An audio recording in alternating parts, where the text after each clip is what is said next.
Nós estamos no ano de revisão, onde, como o Abner disse, nossa proposta é entender, preste atenção, que boa parte da nossa vida está condicionada às nossas decisões. Nossa proposta é, de uma forma muito sóbria, muito responsável, mostrar às pessoas que o diabo, apesar de toda a força, apesar de tudo aquilo que ele pode fazer, o poder dele sobre a nossa vida é extremamente limitado. É um poder que, na verdade, na maioria das vezes, é concedido por nós. É como se nós entregássemos a ele o direito de agir sobre as nossas vidas. Isso é uma regra de verdade absoluta? Não. Eu vou te mostrar isso hoje. Mas na grande maioria das vezes, boa parte dos problemas que enfrentamos hoje pode ser decisões erradas que tomamos há tempos atrás. Eu não sei se já aconteceu com você de comprar alguma coisa no cartão, financiado muitas vezes, e depois da quinta, sexta parcela, quando vem te cobrando, tu não lembra mais o que é. Você fala, o cartão está me roubando, certo? Porque já faz tanto tempo que você comprou, às vezes você já usou, já acabou, mas continua pagando. Coisas do passado podem assombrar as nossas vidas. Essa é uma grande verdade. Quanto mais assertivos formos em nossas decisões, quanto melhor formos em nossas escolhas, nós evitaremos bastante sofrimento. Como eu disse, há casos que o sofrimento não foi uma decisão sua. Você pode ter herdado alguma coisa. Algumas coisas acabam caindo no seu colo. Isso é uma verdade. Nós também não podemos responsabilizar todos por tudo que acontece. Mas hoje eu quero mostrar uma coisa a você que eu acho que vale a pena nós pararmos para refletirmos, para revermos, certo? O tema da minha mensagem é: mudei de mundo, mas não notei. Não notei que mudei de mundo.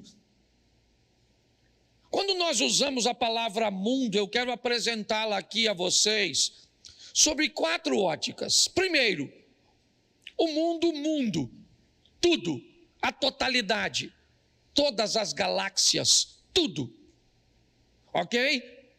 Olhando como um todo, o mundo não apenas, o mundo onde eu vivo, mas tudo. Eu estou inserido nesse ambiente, você está onde? Certo? No mundo criado por Deus, que é muito maior do que nós muitas vezes conseguimos imaginar. A segunda vez que eu quero colocar a palavra mundo, eu quero colocar como o nosso planeta, certo? Aquilo que direta ou indiretamente interfere sobre nós. Para interferir na nossa vida, não precisa simplesmente fazer parte do nosso mundo, planeta, certo? A Lua está fora do planeta Terra, o Sol está fora do planeta Terra. As mudanças de Lua interferem nas marés, interferem, certo, nas plantas, no comportamento de alguns animais e tantas outras coisas. Mas o mundo como planeta, certo? Também nós não mudamos dele. Nós não mudamos no mundo da totalidade, nós não mudamos no mundo planeta, mas o terceiro mundo é o mundo do nosso ambiente de convívio. É aquele ambiente que nós frequentamos. É quando Jesus disse: ide por todo o mundo, pregai o evangelho, a proposta de Jesus não era tirar todo mundo, ou seja, alguém daqui para ir para lá, alguém de lá para vir para cá, não. A proposta inicial é: vá para casa como gadareno, para o seu mundo, e mostra para ele quão grandes coisas fez o Senhor por ti. Vá para casa samaritana e mude Samaria, mude o mundo onde você está inserido. Na maior parte do tempo, nós também não vamos mudar de mundo. A maioria de nós vivemos bem próximo de onde nascemos. Essa é a grande verdade, ou pelo menos daquele ambiente cujo qual nós criamos, como se fosse o nosso ecossistema.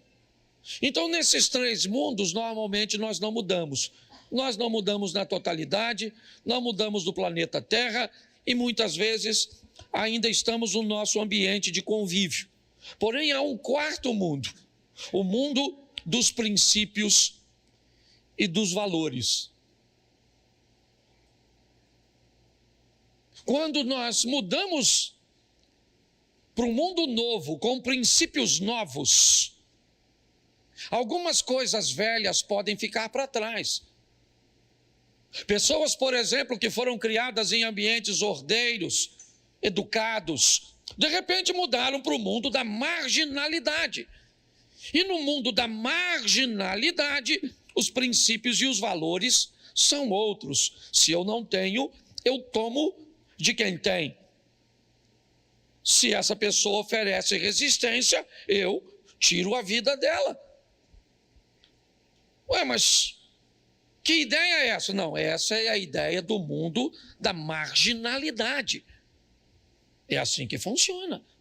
Bom, eu aprendi a ter uma vida sexual equilibrada, casta, digna, decente, mas se eu mudo para o mundo da prostituição, meus princípios e valores mudaram. Então, se você quer se casar com alguém, por exemplo, seria muito legal você descobrir quais são os princípios e valores dessa pessoa, pelo menos no ambiente atual. Mas você nunca terá a garantia de que essa pessoa poderá sustentar isso para sempre. Um fiel pode se tornar um adúltero no longo da caminhada. E você vai decidir por seus princípios e valores se vai engolir isso ou se vai mudar de mundo, tirando essa pessoa de seu convívio e optando por não inserir outra ou então inseri-la. O mundo de valores e princípios, ele é fundamental nós observarmos. Quando recebemos a Cristo, o que fizemos? Mudamos de mundo. Continuamos morando em Xerém? Para mim, sim. Mas eu mudei de mundo. Continuo morando no planeta Terra? Sim, mas eu mudei de mundo. Faço parte de toda essa estrutura de galáxias? Sim, mas eu mudei de mundo no que diz respeito a valores e princípios. Meus valores e princípios hoje, certo, são diferentes do mundo que eu vivia antes. Mas, Cláudio, que mundo é esse? Se é um extraterrestre? Não. O mundo dos princípios e dos valores. Então preste atenção nesse texto, vai ser rapidinho. 2 Crônicas, um dos textos que, talvez um dos que eu mais preguei ao longo da minha caminhada. 2 Crônicas, capítulo 28, verso 1. Coloca na tela, por favor. 2 Crônicas 28, 1. Acais tinha 20 anos de idade quando começou a reinar. Reinou 16 anos em Jerusalém, certo? Não fez o que era reto aos olhos do Senhor, ao contrário de Davi.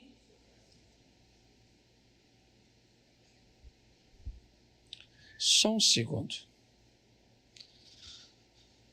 2 Crônicas, capítulo 29.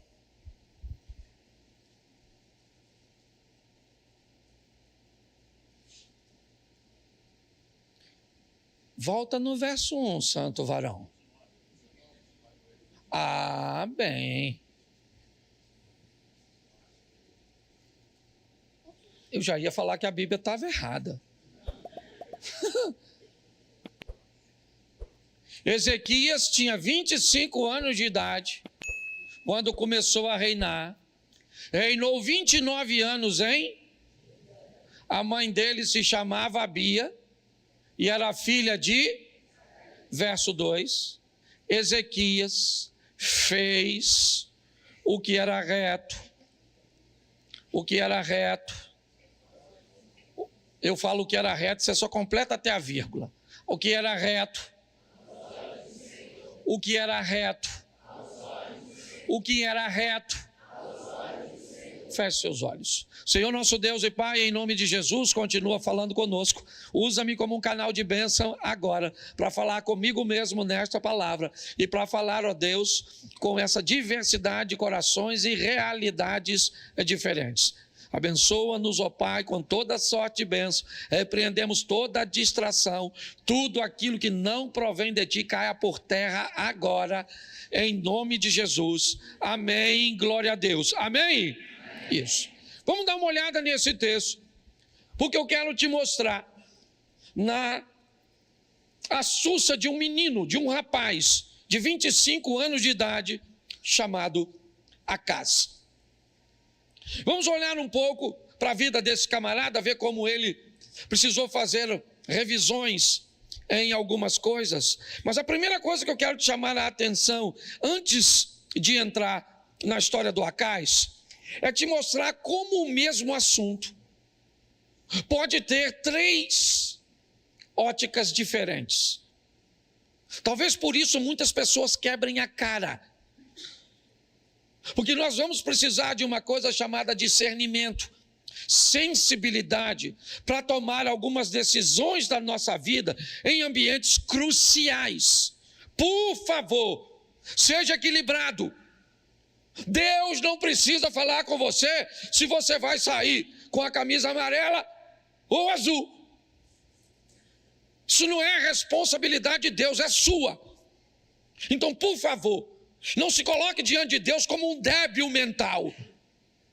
Vou abrir aqui o cardápio no restaurante para ver o que peço nesse menu, que eu quero agradar a Deus. Você quer agradar, coma.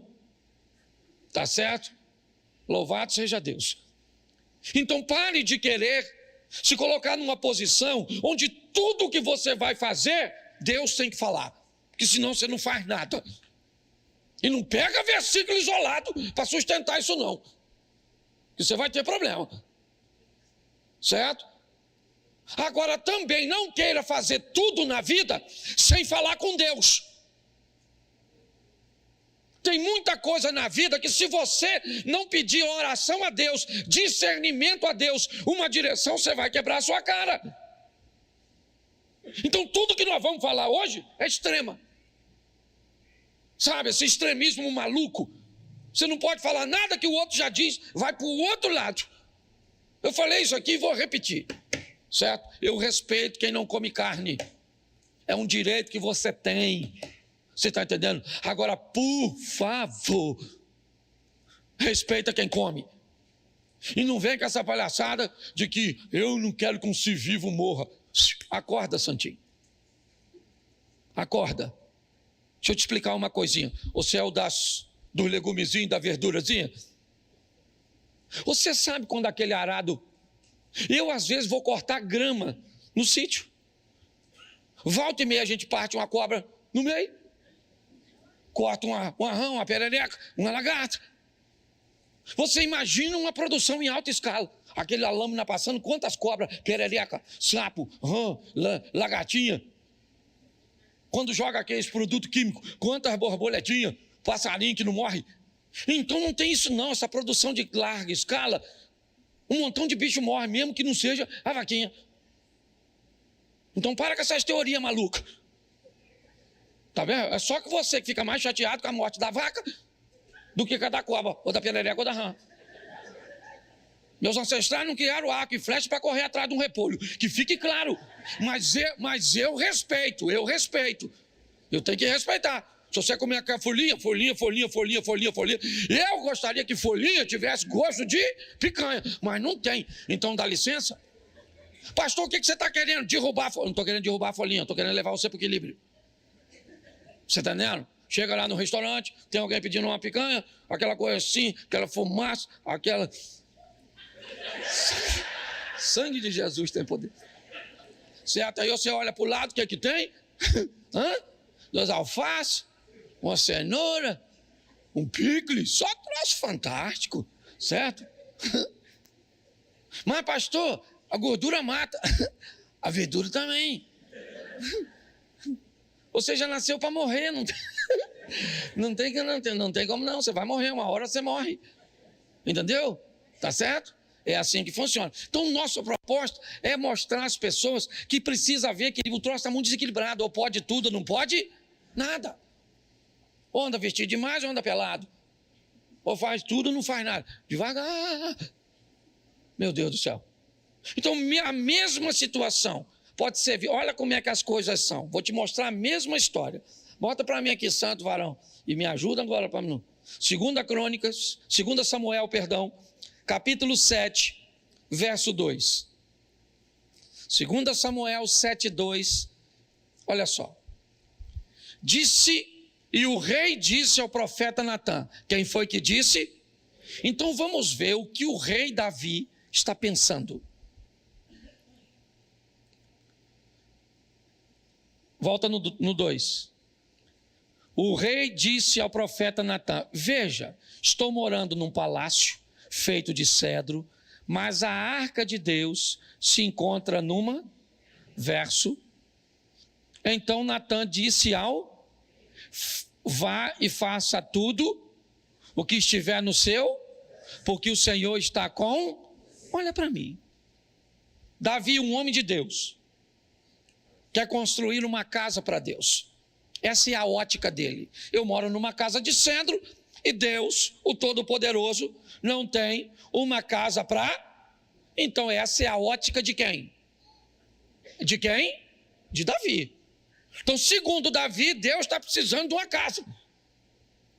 Tá certo. Ele chama então o profeta Natã.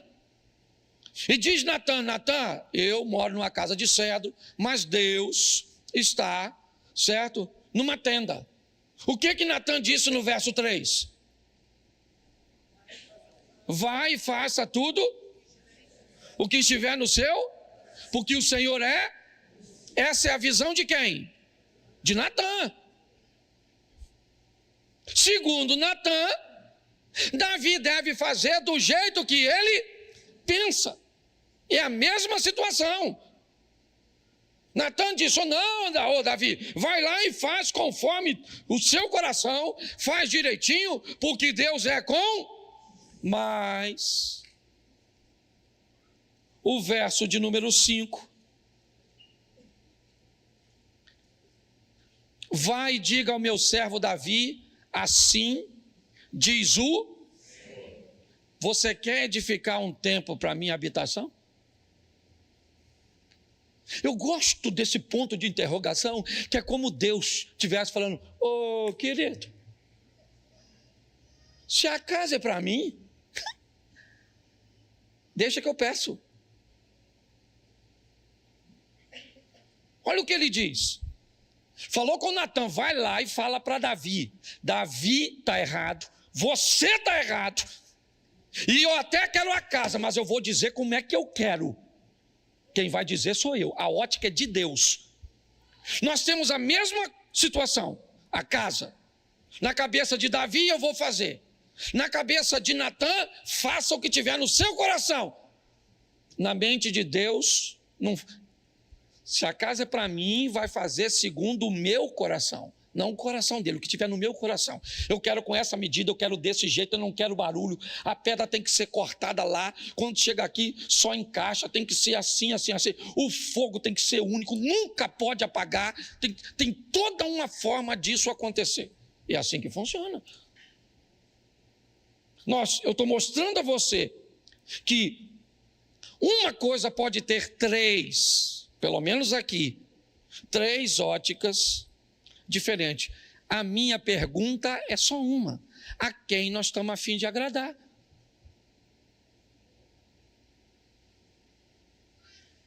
Muitas vezes nós estamos a fim de agradar os reis, os poderosos, os que ditam as coisas.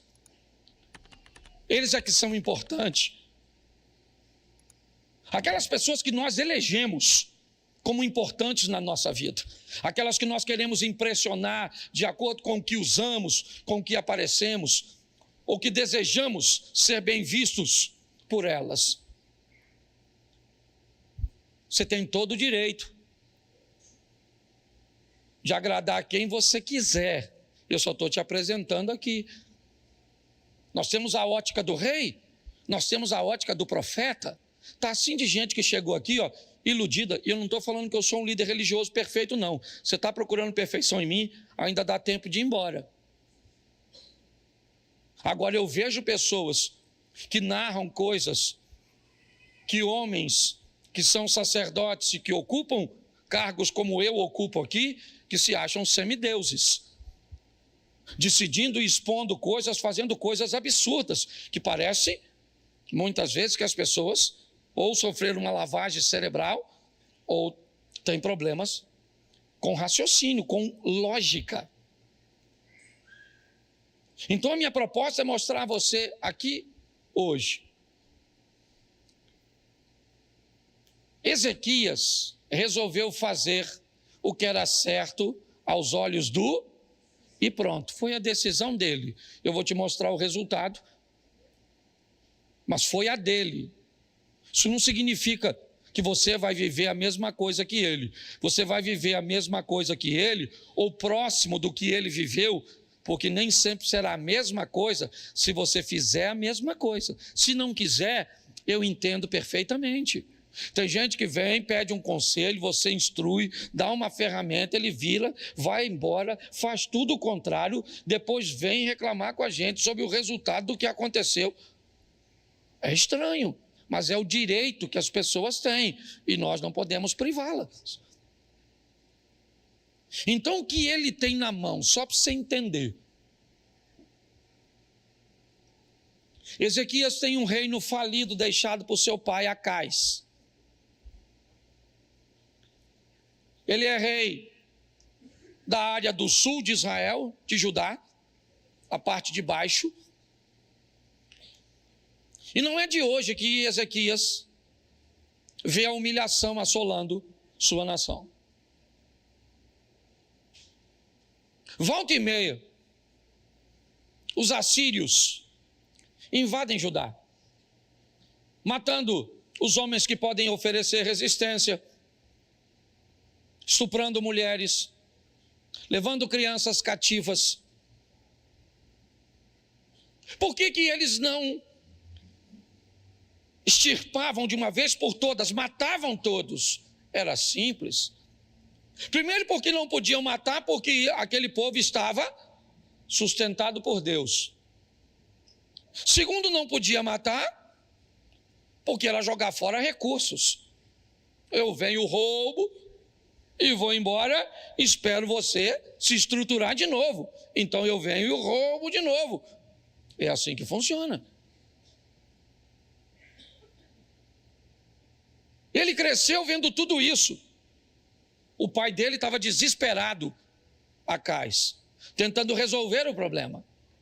Ele também fazia revisões, porém erradas, como o Abner disse. Revisões erradas.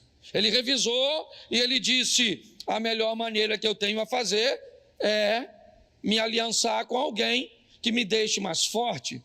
Não deu certo. Depois, então, ele começou a subir o tributo e a pagar mais do que era cobrado. E ele agora, certo, ganha, segundo ele, um pouco de admiração de seus algozes, mas que continuam o pressionando. Volta e meia, as invasões vêm, tudo acontece. E tem 2 garotos crescendo. O nome de um, Senaqueribe. Ele é filho de Tiglade, o rei da Assíria. O outro garoto se chama Ezequias. Ele também está crescendo. Porque em meio às crises, alguém vai crescer dentro de você. uma postura, uma personalidade, eu não sei, eu não sou um profissional da área. Eu sei que nesse ambiente onde as coisas acontecem, alguém vai ter que aparecer. E é assim que acontece. Tem 2 garotos crescendo, o filho de Tiglade, Senaqueribe, e o filho de Acais. A diferença é só o seguinte: na casa do Tiglade, a fartura, a vitória.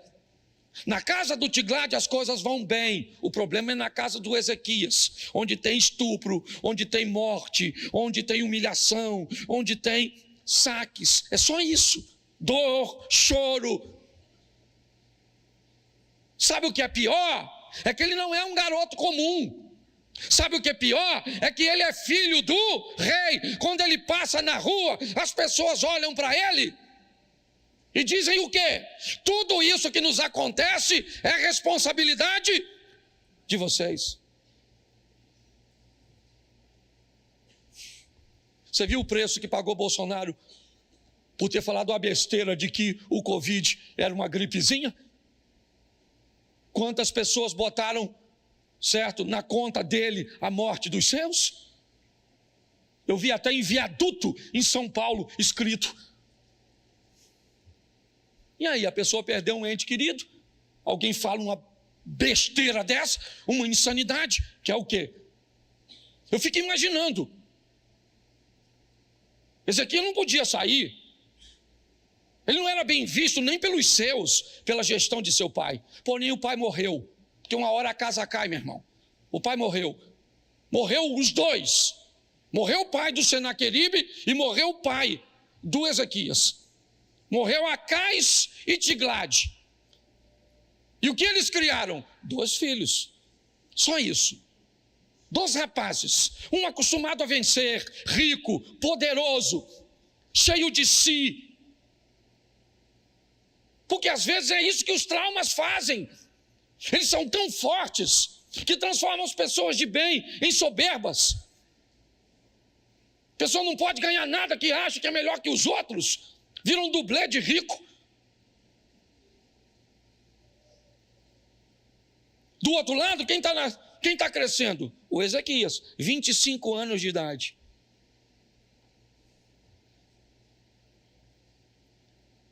E aí Ezequias tem que assumir o trono. O pai dele morreu. Mas que trono é esse? Que casa é essa? Que herança é essa? Não deixou nada. Deixou o quê? Deixou foi minha mãe traumatizada com o homem. Me deixou o quê? Algumas escoriações na alma, que às vezes não é nem no corpo. O corpo é fácil. Mas são nas memórias, nas lembranças. Vida dura. E agora, o que esse garoto vai fazer? Ele precisa sobreviver. E ele vai sobreviver. 25 anos de idade, ele assume o governo. Um governo falido. Mas o texto é bem claro. E ele fez o que era reto aos olhos do Senhor. Pronto. O sucesso de Ezequias está em não querer agradar Senaqueribe. Em não querer agradar outras pessoas ou estruturas que poderiam apoiá-lo. O que ele queria era agradar a Deus. Então, o que ele faz? Não dá para copiar o pai dele. Já falei que o pai dele foi uma droga. Aí você quer definir para mim, eu até acredito na influência, mas você quer dizer para mim que todo mundo vai virar um produto do meio? Meu irmão, eu conheço a vida de muita gente aqui, e gente que é gente boa, e venceu, e rompeu. Pode ter alguns resquícios, é verdade, comportamentais, porque ninguém é perfeito. Mas foi para muito longe de onde estava a geração de seus pais e de seus avós, em questões econômicas, em questões intelectuais, naquelas áreas que o Abner citou aqui. Chegou a hora dele assumir, 25 anos de idade, olhou, não tem ninguém aqui, então eu vou imitar alguém. Eu vou modelar, como a turma gosta de dizer. Quem? Davi. Um homem perfeito? Não. Um homem que aprendeu a se regenerar. diante de Deus. É para lá que ele foi. Fez como fizera Davi, seu pai.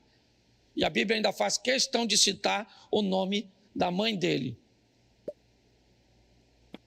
O cara não valia nada, mas a mãe me parece que era gente boa. E o cara está construindo. O que ele vai fazer agora? Primeiro ano, depois você lê capítulo 29, que é muita informação. Primeiro ano do seu reinado, primeiro mês, abriu as portas da casa do Senhor. Que portas? As portas da casa onde Deus morava. Que o pai dele fechou. O pai de Ezequias fechou. Ezequias abriu.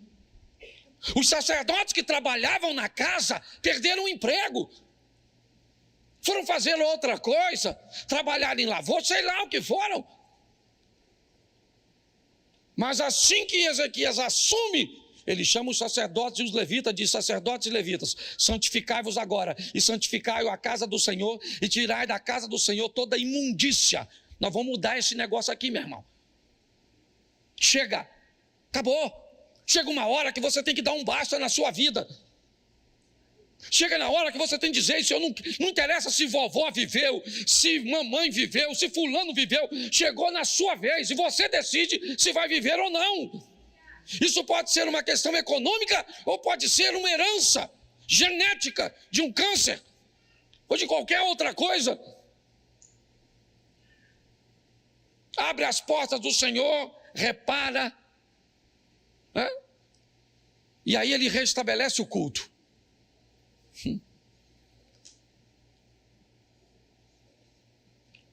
O outro rapaz está vivendo a vida dele, mas está chegando o tempo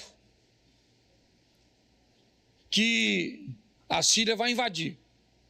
Havia uma série de coisas, eu não tenho como falar agora, certo? Guerras eram travadas em momentos onde questões climáticas eram favoráveis, tá certo? Basicamente todos eles tinham a mesma estrutura, então não fazia a mínima lógica estabelecer uma guerra em ambientes frios demais, certo? Onde eles estavam, porque senão eles venciam a guerra contra o inimigo e perdiam a guerra para a hipotermia. Então tem uma série de coisas envolta nisso. Mas ele agora tem culto. As coisas estão bem. Tá certo? Sabe o que ele faz? Ele celebra a Páscoa. Isso. Ele manda chamar todas as tribos, trazer seus representantes e celebrar a festa que comemorava a libertação, o agir e o mover de Deus no deserto, como Deus entrou no Egito e tirou aquele povo com mão forte, ó, aqui, ó. Esse é o campo de batalha. Deixa o Satanás ou a situação que aconteceu com você te deixar pessimista, negativista, fazer com que você tenha uma ótica ruim a seu respeito e a respeito da sua situação, fazer com que você nunca estabeleça nada de concreto. Se eu perguntar para você de quanto dinheiro você precisa, sempre é muito. Quanto dinheiro você precisa? Muito. Claro que tem que ser muito, porque muito não é um valor definido exato, e é por isso que você nunca alcança. Se você planeja alguma coisa, a primeira coisa que você tem que saber é quanto você precisa. É dizer um número para você mesmo, é dizer um número para Deus. Nós precisamos ser mais assertivos em nossas decisões. Ezequias sabe, a mente daquele povo está contaminada, então vamos trazer uma festa. A festa de quê? A festa que vai trazer a memória. Aí, turma, olha o que Deus fez lá, e o Deus que fez é o mesmo que faz. Sabe o que ele faz? Pede oferta. Pastor, ele pede oferta para um povo falido? Pois é, porque o que Ezequias está trabalhando não é com o preço, é com o valor. Aquela oferta é para Deus, sim ou não? E Deus é dono do ouro e dá isso. Então o que Deus quer de cada um de nós é que façamos o melhor. E aí as coisas estão acontecendo. Vamos lá, está acontecendo onde? Internamente. E Senaqueribe? Senaqueribe sabe nada disso. Senaqueribe está vivendo a vida dele. Mas o que está acontecendo em Judá? Ah, Judá tem agora um cara chamado Ezequias. Quem é ele? Ele é filho do perdedor, Acais. Então deve ser outro perdedor. Não. Então deve ser um outro pecador. Não. Então deve ser um outro desequilibrado. Não. Mas por que não? Porque ele decidiu não ser. Você está entendendo? Ele decidiu que não ia ser e pronto. Agora sabe o que acontece? Nada. As coisas estão acontecendo normalmente. Até o capítulo 30. Põe aí para a gente adiantar. Capítulo 30, verso 1. 2 Crônicas. 2 Crônicas 31.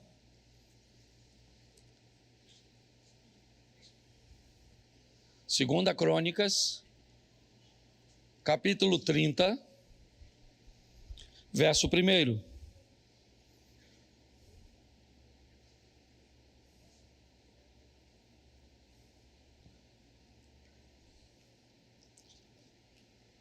Tá ruim, irmão?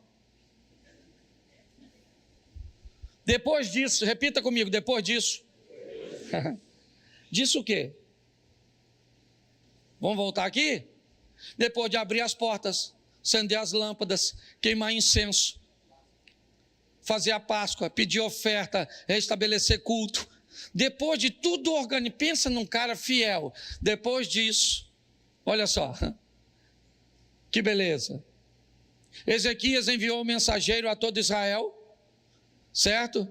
E escreveu também cartas para as tribos de Efraim e Manassés, para que viesse à casa do Senhor em Jerusalém para a celebração a festa que celebrava a libertar, capítulo 32.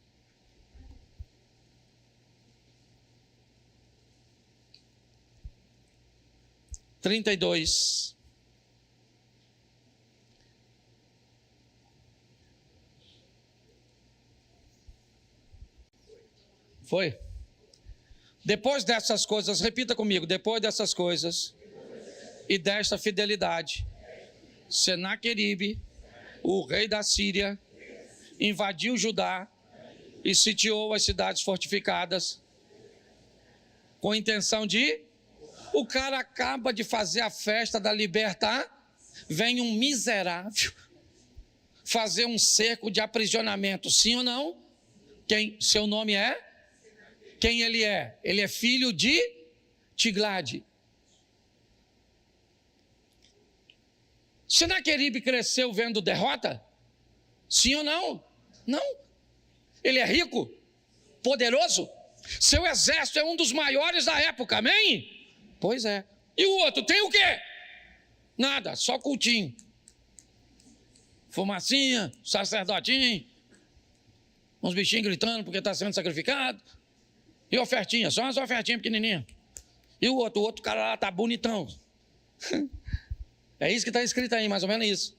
Aí vem o tal do Senaqueribe, rei da Síria, invade Judá, sitia as cidades fortificadas com a intenção de fazer o quê? Isso. Por quê? Porque está na memória de todo mundo quem? Acais. Quem aqui já brincou de carniça? Que a frase era... Quando eu bato, todo mundo bate. Isso. Também fui criança. Agora vem o Senaqueribe com força total. Lá vem ele. Olha o que Ezequias disse no verso 7. Olha que texto animador. Imagina se você estivesse lá e eu fosse Ezequias. Olha, aí eu falando para vocês. Sejam fortes e corajosos. Não tenha medo nem por causa do rei nem por causa de toda a que está com ele. Olha o final do texto, como é que é maneiro. Porque conosco está alguém que é maior do que o que está com ele. Tem uma multidão e nós. Um só, alguém, indefinido, alguém. oculto. Alguém. Eu imagino, falei, ô Zequias, você é doido, maluco. Você não queria quebrar, o pai dele era terrível, igual Roberto Carlos. O cara é difícil. Para piorar, o cara sabe fazer guerra. Bota o verso 13, já estou terminando já. Põe o 13.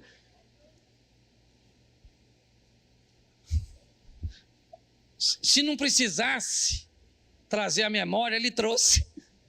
Vocês não sabem os que os meus fizeram com todos os povos das outras? Será que os deuses das nações daquelas terras puderam, de alguma forma, livrar o seu país das minhas? Olha só! Bravo, Sinaqueribe! Falou aí, tradução. Vou botar minha tradução agora, Cláudio Duarte. Aí, maluco, é melhor vocês se render. Papai arrebentou o seu, porque seu pai era um Zé Ruela, e agora eu estou substituindo o papai, e esse tal de Ezequias aí, ó, que está querendo enganar vocês, ele está falando para vocês adorar um Deus só, ó, nós já ganhamos tudo, ó. Tudo. Nós vamos chegar aí, vamos arrebentar vocês. Está escrito aí, ó. Verso 20. Põe aí, santo varão.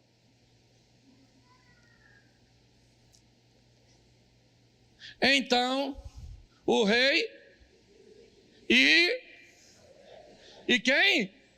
E, ó, deixa eu dar agora aqui uma chave não. Chave não. Dá outra coisa. Isso aí é um controle. Tá certo? Tu tá andando com quem? Quando o bicho pega, o rei Ezequias chamou quem? O profeta Isaías. Tu tem que andar com gente, certo? De controle. Para andar perto de tu. Ele chamou Isaías e falou: Isaías, meu filho, o Sinaqueribe está aí ameaçando nós ler uma carta. Se você ler a carta que o Sinaqueribe mandou, está aqui, ó, que não dá tempo de eu ler. Pensa numa carta, falou: olha, eu vou arrebentar vocês, vou arrebentar meu pai, arrebentou o pai de vocês, quero ver quem é o Deus de vocês para livrar vocês das minhas mãos. Se eu oro, eu ia orar assim: Senhor, eu estou aqui com Isaías, eu trouxe Isaías aqui, profeta do Senhor, vim falar com o Senhor do Sinaqueribe aí, ó, eu abri portinha, acendi lâmpada que o papai fechou, o sacerdote está tão bonitinho, tudo de branquinho, tem cultinho, tem canção, poderoso Deus, tem, saindo fumacinha, a dinheiro tem muito não, porque eles não tinham quase nada, certo? Mas tá tudo lá. Aí o Sinaqueribe vem, sabe o que ele falou? Ele falou que eu não sou nada, que eu sou mentiroso, e isso eu nem ligo, senhor. Mas se o senhor escutar o que ele falou do senhor, eu estou aqui para fazer fofoca não, mas se eu sou o senhor, comigo eu nem ligo não. Eu sou um pobre mortal, mas se eu sou o senhor, eu ia fazer uma fofoca desse tamanho. Oraram por favor, em nome de Jesus Cristo Nazareno, quando for orar, diga o que é. Pastor, o que você tá... Eu fui orar no... Eu viajei, me levaram para orar numa oficina. Pastor, o senhor pode orar aqui? Eu falei, claro. Então vamos orar? Eu falei, não, peraí. Orar por quê? Qual é o propósito da oração? Não, pastor, eu acabei desfazendo uma sociedade, então o meu serviço era um serviço visto de uma forma melhor do que o do meu ex-sócio, então ele está me perseguindo com inveja, eu estou enfrentando algumas dificuldades com permissões, com autorizações para manter a minha oficina liberada, ela é na América, certo? Eu estou precisando ampliar, e ele foi me dizendo o motivo.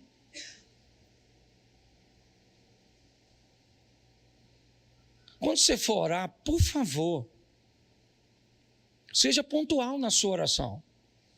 Senhor, me abençoa. Ele já tem te abençoado. Agora, o que você quer?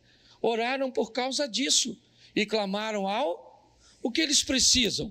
Eles precisam de socorro. Verso 21.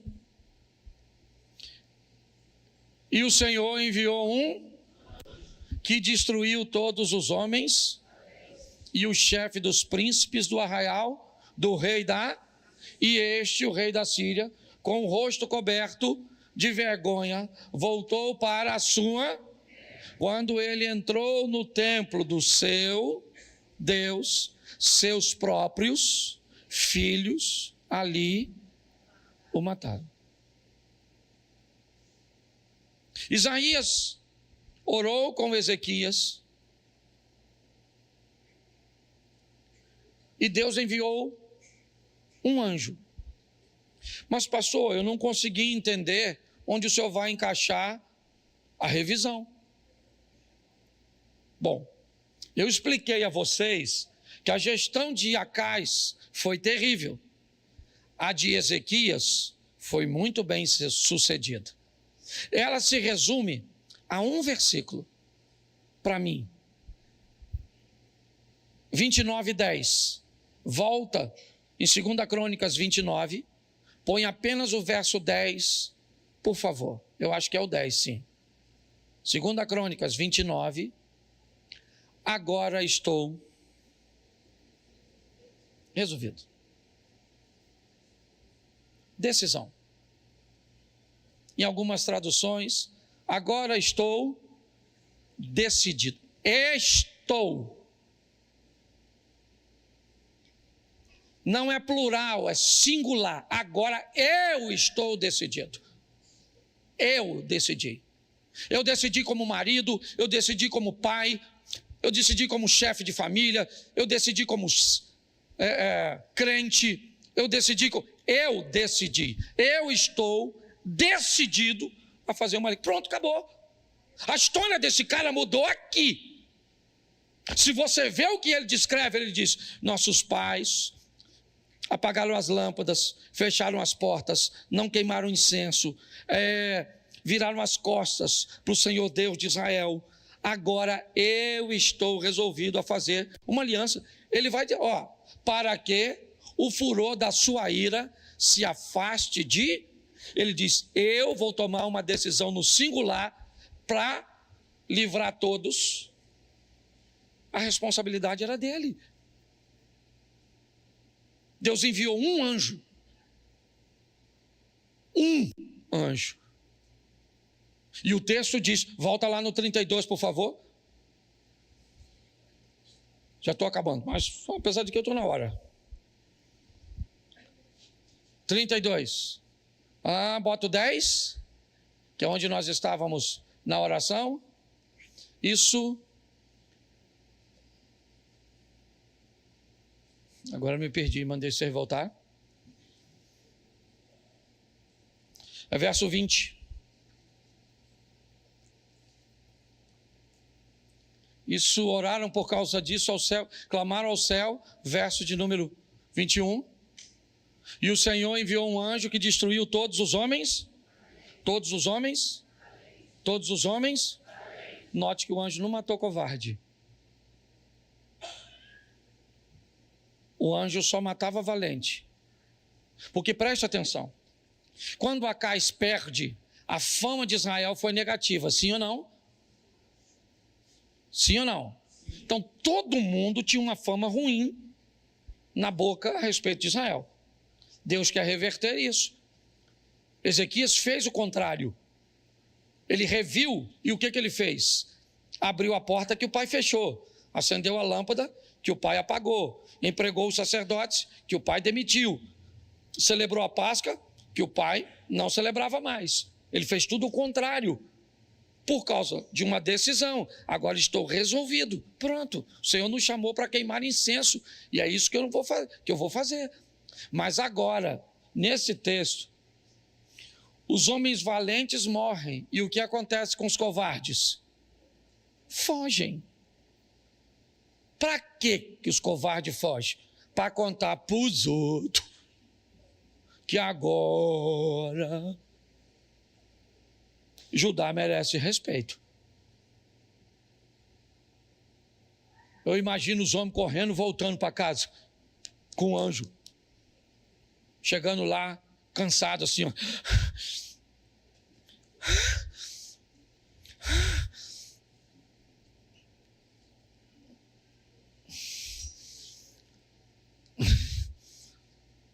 Judá não tem soldado, não. Judá não tem nem arma. Mas, maluco, Judá tem um anjo.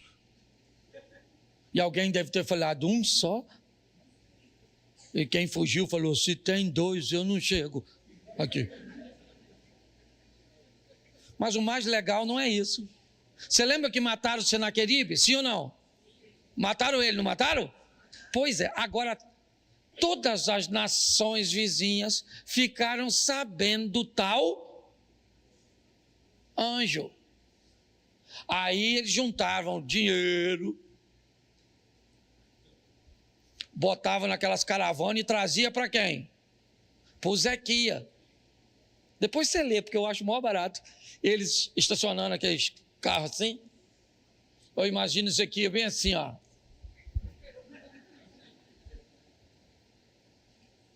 Sou assim com o anjo matador.